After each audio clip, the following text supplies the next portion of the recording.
Hello everybody, Stovik here. I'm bringing you a competitive match today.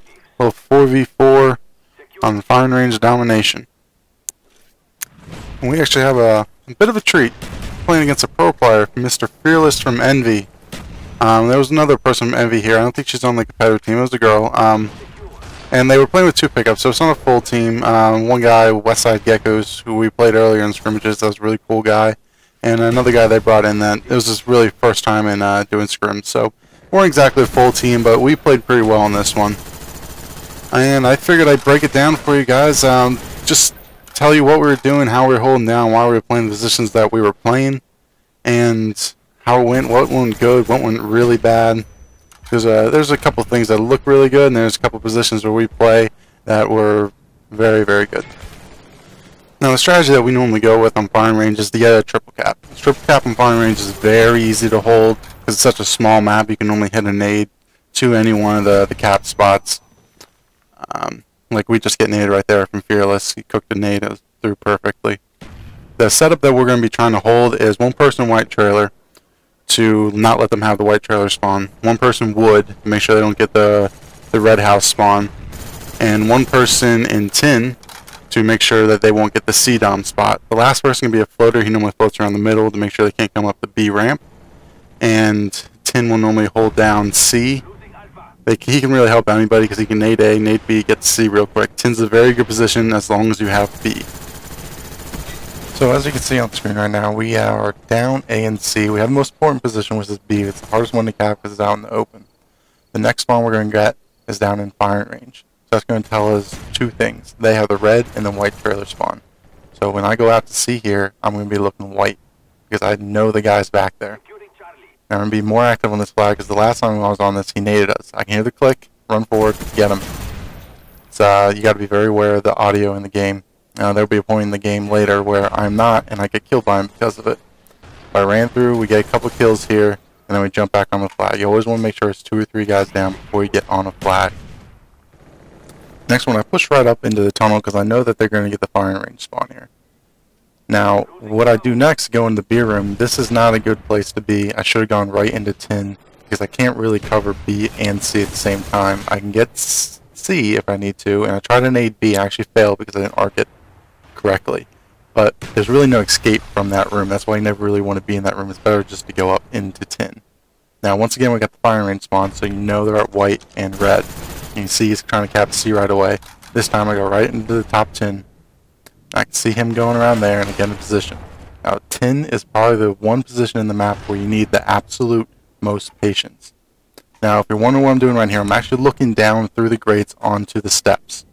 You can see them run up and then all you have to do is spray the top steps and you will get the kill most of the time. Now it normally work 3 out of 4 times, well let's put it in better terms here, 9 out of 10 times until they realize you're up there and they're going to start nading you. And then you just have to play it better. Right there I wasn't patient, and because I wasn't patient I get killed because I was going after the kill. I was trying to look through the window and get him, and because of that I was killed. Next one you get is the red spawn, which is great because that means we're all in position and they're spawning in the Firing Range. This is exactly what we want. This next move here isn't good. You never really want to engage a head clip, which is what he's at right now. Especially when I'm low health like I'm about to do, because I get killed because I have very little health. But you don't want to engage a head clip because it's going to be a hard gunfight. You don't want to make your gunfights hard, you want to catch your opponents off guard. Right now you can see that we're holding the triple cap because everybody's in the correct positions.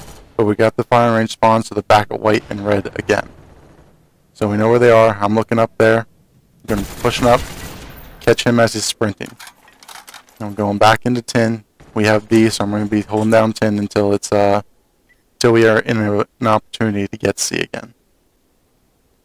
Now one of the first things they're going to do after they get the white spawn is probably go for B. You can see Alpha's flashing over there. I take a look over there, but I need to stay patient, keep looking down.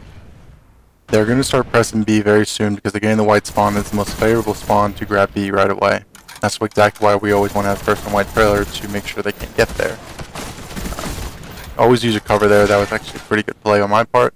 And then I get killed from wood 2. So we know guys wood 2. We're going to get C again. So we get A and C. They grab B because I can jump down in time. We're going to be pushing up. I'm going to be pushing back through. Catch another person sprinting. Right now they're probably pressing because they're down quite a few points. We're going to be grabbing B, and they're taking A again. It's like a little flip-flop. I smack them in the face with that nade, get the kill, and we're going to press right back through to try to get that triple gap again. We get unlucky here, though. Nobody was in white, so they get a red spawn and a firing range spawn. 2 people spawn red, 2 people spawn firing range. 2 of those guys come kill me and Danny there on the flag. The other 2 are pressing up into B. So we're going to get the back C spawn, which means they're at wood. If they're at wood, then you should check white trailer, and then they're going to be on B right here. And I get killed by a great shot by Fearless, right from wood 2. Okay, then we'll spawn right back into the C dom once again. That means they'll be in wood, just like before. Push up, take your time.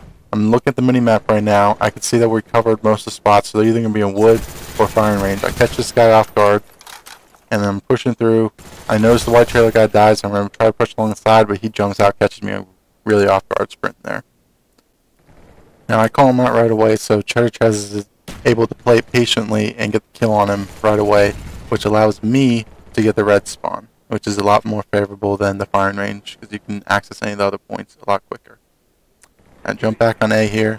I want to throw a couple stuns. The stuns aren't really necessary as much as just throwing a dead nade, which is this is. Just throw it uncooked, let it sit there for a couple minutes, but I get naded off by a pretty good nade here, right off its spawn. They push up back through jungle, and we're going to be, this is one of the main things that you'll always struggle with, is that from firing range into jungle.